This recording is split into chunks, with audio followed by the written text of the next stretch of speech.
I've seen a few different videos pop up in my feed, and especially more recently in the last couple of days, about stop killing games. And I know I've seen Software Pirate has made comments about it and different things, and there are a lot of the same comments that you hear about right to repair and how that could be a bad thing and this, that, and the other. But in a lot of ways, these things help preserve our individual freedom in order to do the things that we want with the things that we purchase.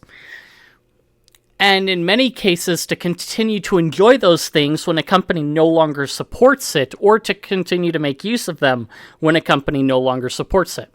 So in the case of Stop Killing Games, it's the idea that a lot of these companies now have required online services to play even single-player games, which doesn't make any sense. You can have an Ubisoft game like The Stick of Truth or The Fractured Butthole, and completely lose your ability to play the games because Ubisoft decides they don't want to support the servers anymore that authenticate those games to allow you to play them. And that is a shame because those are single-player games and should work without the need for an internet connection. But on top of that, you've got many multiplayer games that people enjoy that go out of service, or the company dies off, or things like that. And because the servers aren't there, and the company's never provided a way for the players to manage it themselves, the games basically die, or they have to be reverse engineered. Stop Killing Games is all about the companies that aggressively stop those services and kill the possibility of ever playing them again, so that you have to buy the next product, even if that product is completely different from the one you want to enjoy 20 years down the road. So here on the main website, you can see that according to this, it's got 856,000 signatures on the EU initiative. If I refresh it again here, it's probably jumped up a little bit from that one to, yeah, got about 600 more in the last 5 minutes, it looks like. And I know Brody's pushed it, I know Muda's pushed it, and a few other people. And even PewDiePie's made a post about it, and there are people that are hoping that PewDiePie will actually do a video about it. But for those of you that are in the EU, if you haven't signed the petition and you're watching the video, go and sign it. This is important for a lot of reasons. And I think, yeah, a lot of important reasons that I will talk about. Don't worry. The UK has a petition as well. Let's see. French. Yeah. Then you've got the crew fiasco for France that you can submit to. The UK's petition. Priority high. Now, the reason why it's important, even in the UK and the EU, to do this, and in the UK, they have met the goal, but continue to add signatures to it. Don't just let it stop here. When Brody did his video, it was below the mark. Now it's above the mark. Now push it above and beyond that if you are in the UK. So, the thing that we have going on here is the fact that game companies don't create a way where players can maintain their own private servers for these games. We see players after the fact coming in and creating systems to make things work when they no longer work. So for example, Xbox Live, when that got shut down for the OG Xbox, later on we now have fans that have put together a stand-in for OG Xbox Live so that you can continue to play those games on the original Xbox online in a service. So you can play Halo 2 on your Xbox with other players on the original hardware as it was intended, because players were able to take the systems that Microsoft and Xbox and Bungie no longer support, or 343 at this point, and create a an alternative that does work now in the modern day. And there are other older games that are examples of this, where companies, when they no longer were supporting the game, they open source the game engine. It's why we have the likes of Unreal Tournament able to be played still today, or Quake, Doom, and so on. Those older games are able to continue to live because those companies allowed players to continue to created systems where the players could make their own content for the game engines. They open sourced the game engines so that players could continue to update them and support them as their passion, and then the company doesn't have to rely on it thereafter. Look at, for example, Ion Fury, built on the build engine, which is open sourced, has been for decades, and that was possible because of 3D Realms basically allowing the community to take and run with it. And now 3D Realms publishes a game built with that same old engine, but updated with new features and things like that today because of what they did back then. It helps with innovation as well. If you look at Right to Repair, for example, I've heard people argue that, like, oh, John Deere can't allow people to repair their own tractors because if they do that, they could lose important information. Or if they do that, the farmers could ruin their own equipment. When for ages, farmers have been repairing their own equipment and it didn't matter. We're going to break things, but by breaking things, you learn to fix them too.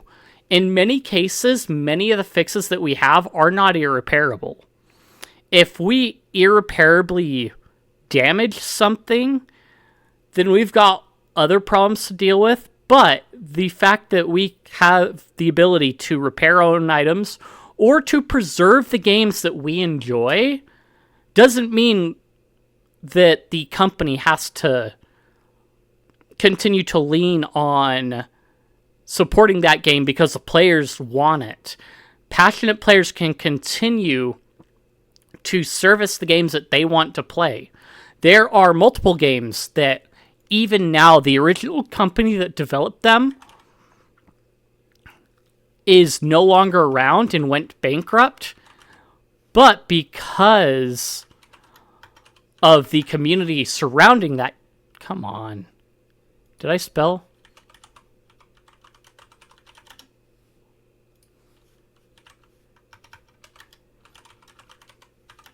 But because of the community that surrounds that game, people are able to continue to support the game because of their passion for the game. So, like Total Annihilation, Cave Dog has long since gone the way of the dodo bird. But because of the passionate community around it, the mods continue to be made. We continue to see expansions and units and updates to support modern operating systems, and even multiplayer clients and events that go on through today because of the community that surrounds the game, not because of the company continuing to support it. And in a lot of ways, it was halfway a de facto form of a plan to pass it off to the players because it was built in such a way that it was easily moddable, much like Doom, Build, or Duke Nukem, what have you. Players were able to add their own content easily, and it kept the game going. Look at Skyrim. The reason Skyrim is going as well as it has is because the fans continue to mod it, they fix it, and things like that. Even when Bethesda doesn't do everything to fix it, the players still do.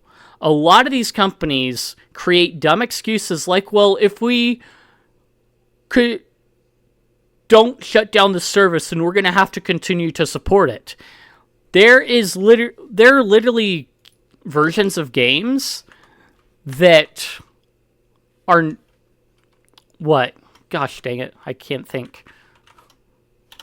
There are versions of old school RuneScape or World of Warcraft Classic that continue to work because of fan projects to keep those services going.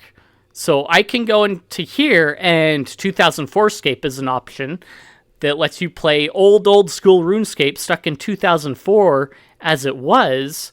But on top of that, you've got a self-hosted option, so you could host your own servers for it. Jagex doesn't support this. You hand it off, you open source the systems, and the players that are passionate about it will continue to support it, or be forced to reverse engineer it. Much in like the case of Blood,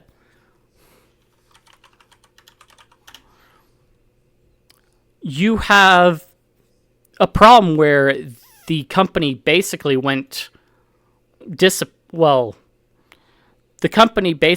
under, no longer supported it, lost the source code and everything. But because of reverse engineering efforts, we were able to get modern ports of it, including open source engine ports of it, because of those efforts, not because the company supported it. So if we can continue to preserve games like this and the developers actually make it easier to do it and don't get in the way of players preserving those games, then we can continue to enjoy these games like the classic ones that we do currently because of those same efforts in the past. And that's why Stop Killing Games is important. So if you're in one of these countries, go sign the petition. Yeah, we've seen the numbers grow significantly over the course of this. But also, if you're in the United States, you do have a way. Brody mentioned that, like, oh, in the US, they're like things, but they don't have the same way of petitioning. Whether it be at your state level or you are contacting your federal representatives, if you contact them and tell them how important this is to you, if enough of you do it, then something will eventually be done. But it's making it known to your representatives that this is something that's important, because think about it. California has all these policies, and companies basically build a lot of things to conform to California law. So, because this one state starts to do it, and the EU starts to do it, the UK starts to do it, as more states start to get onto it, then it makes it harder for these companies to get around doing it. So if you make your voice heard and push it up the line so that these things, we don't lose these things down the road in a few years. If you liked the content, if you enjoyed it, if you think I deserve it, like, comment, subscribe, leave any criticisms you have or what have you. I appreciate it. Feed that algorithm, like I said, and I will see you guys in the next one.